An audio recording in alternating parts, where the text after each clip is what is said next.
Pour vivre sur la Lune, on a besoin de quoi?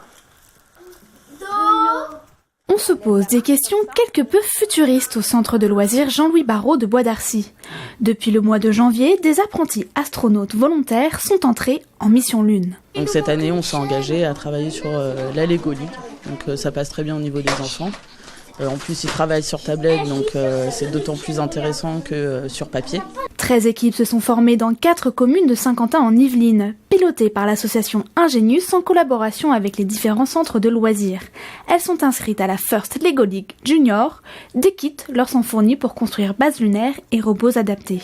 C'est vous les ingénieurs, hein? Moi, je pose des questions, c'est tout.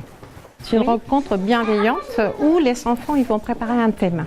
Le thème cette année, c'est le 50e anniversaire du premier pas de l'homme sur la Lune. Et dans ce sens-là, ils vont créer une base lunaire et ils vont réfléchir à comment vivre sur la Lune. D'accord ? Comme ça, ils vont apprendre des termes techniques, mais aussi ils vont apprendre à s'exprimer en public parce qu'il faut qu'ils défendent leur idée. Elle a construit une sorte de crabe, comme ça là. Les enfants de 6 à 9 ans réfléchissent et expérimentent comme de vrais programmateurs ou architectes. Je faisais avancer une voiture pour transporter des modèles d'approvisionnement jusqu'à la base lunaire.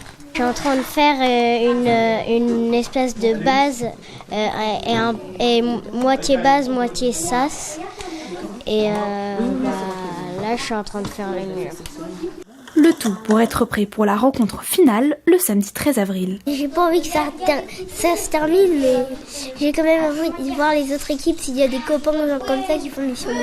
Ne reste plus qu'à s'assurer que tout est bien sécurisé pour pouvoir s'envoler et vivre sur la Lune. D'accord? Donc, on va vous montrer la...